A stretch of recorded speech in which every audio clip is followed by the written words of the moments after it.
And let me give you the name of it. It's World Health Organization Checklist for Influenza Pandemic Preparedness Planning. And then it lists all the international laws and treaties. Now, this is real. The United Nations really exists. Here it is right here.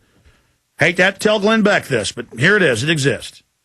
Go ahead and show it. Yeah, we'll have to show it to folks so they'll think it doesn't exist.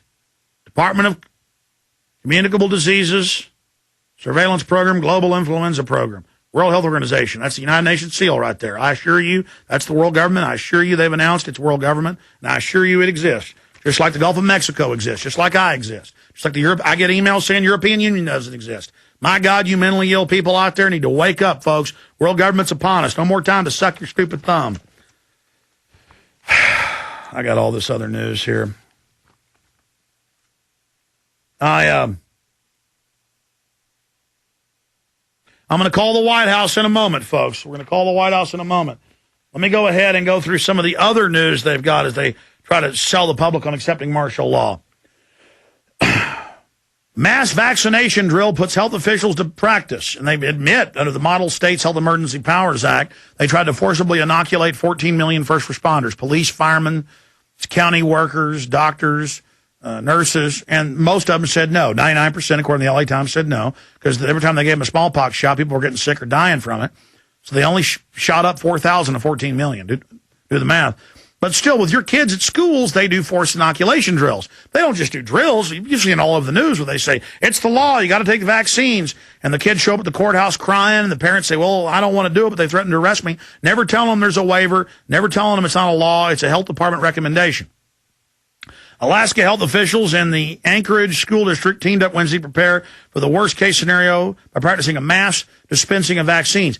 And we were pointing out 2 weeks ago here on air, they were already having drills all over the country with FEMA and Homeland Security and schools, 4 mass inoculation drills and influenza outbreak drills like I never saw before, and all these weird phone calls getting made everywhere, and government documents we've covered ad nauseum. Like, where's my mass grave folder? It's here somewhere. Where they're getting ready for mass graves just all of a sudden for influenza. Now, does that mean that they're even going to release bad influenza, one that'll kill tens of millions? Does that even mean that it's real? No, they can just, most of this is about fear-mongering with county and city officials. They come in and say, we're really at level 6, but don't tell the public. And get ready for mass graves and for half the public to die. Billions could die worldwide, you know. And the local cops are like, I'll do whatever you say, feds, good God. You know, it's really about brainwashing them. And we caught the feds staging little fake terror attacks over the last few years to get the locals to roll over. So there's all these psyops going on. And we pointed that out with the psyop they gave the state officials that we got Wednesday night. I said they could be lying to local state officials. It doesn't mean that it's really going to, be this bad or happen like this. But we have to take it serious. So mass vaccination drill. Here's WorldNet Daily, excellent article. U.S. under UN law and health emergency. But you can read that in Reuters if you want. Bush's SPP power grab set stage for military and to manage flu threats. This was August 28, 2007. Dr. Corsi, he's on, by the way, Monday with us.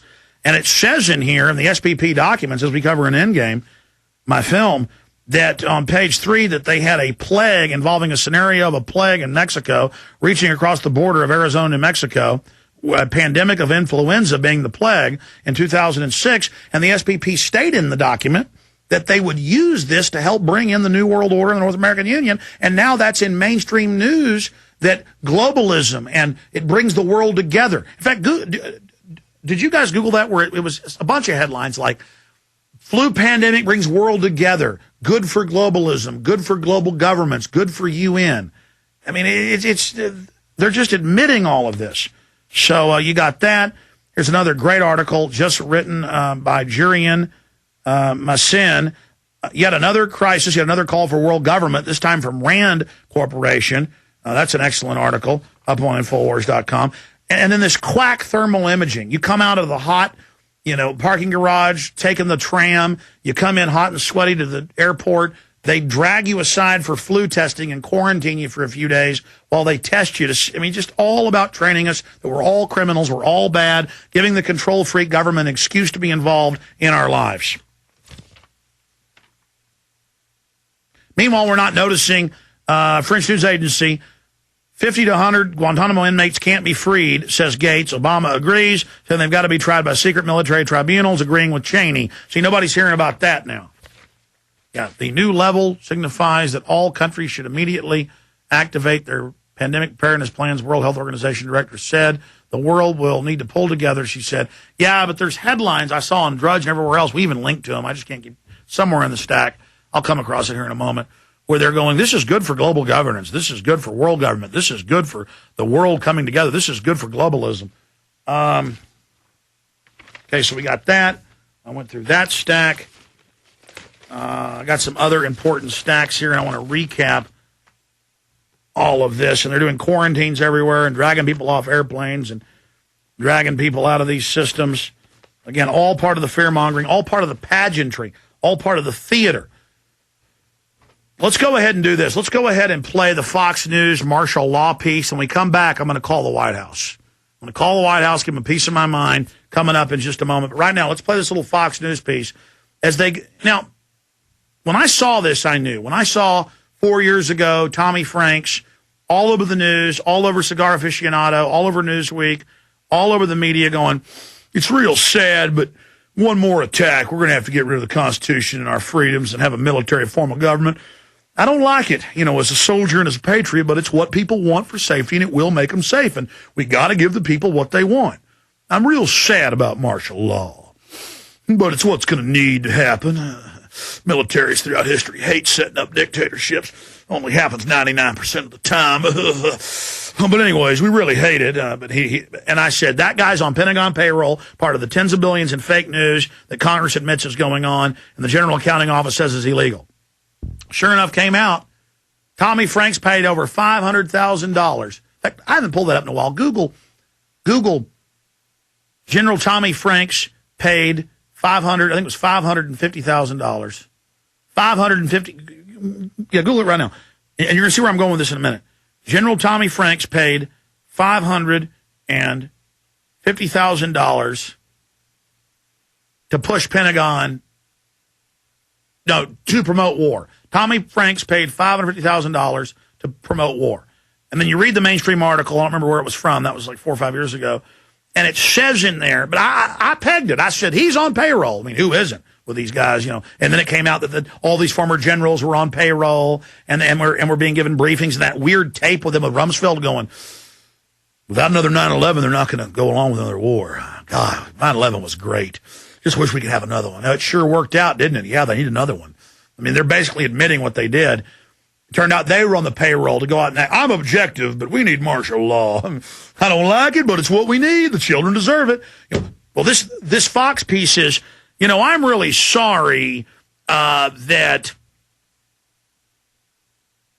we may have to be forced to take shots at martial law. We need to have a debate, an orderly debate about it, but people are going to weigh this. And I saw other pieces on the news, just watching it in the coffee room and on TV, and when I was on the treadmill an hour a day, where they were just like, you got to weigh it. The world on one side, individuals' rights on the other. I think the world outweighs it. Doing these childlike. Did you find it? Tommy Franks. Tommy Franks paid. I don't see it. Somebody can find it and post it. What did you put in the search function? Let me see. Tommy Franks paid money to promote war. Just paid money by Pentagon to promote war. See if that pulls. I can't remember the exact headline. I remember the number. 545,000. I bet we posted it. Put a prisonplanet.com on the end of it. I'm going to get that up for folks. I don't want to just make that claim. How about White House paid for fake news? I mean, that's a nice headline. I'm sure that'll come up. Okay, let's see this comes up. Oh, it's driving me crazy. Just type in Pentagon paid for fake news. No. I mean, White House paid for fake news, yeah. And that'll come up. Okay, we're going to play this martial law clip, just one of many where they're promoting it and getting everybody acclimated. Is this a dry run? Is this a beta test? Obviously. I mean, we've been praying for that, but it's still a lesser of two evils. The fact is, we know what they're going to do when they really release it, or we try to rebel against the bankers totally bankrupting everything and bringing in tyranny in the name of the economic crisis. Anytime we look like we're going to start winning and getting our country back, bringing the bankers to justice, they'll stage something. Fake TV news, widespread and undisclosed. Yeah, that's Infowars.com, but click on it. It'll go to the New York Times, I believe. Click on the story itself for folks, and then that'll be a sublink. That's Center for Media and Democracy. Yeah, click on that. Let's show them the original link. And we post some of these key articles in their entirety for posterity to document them later because they tend to expunge them. You're listening to GCN, the world leader in independent talk radio.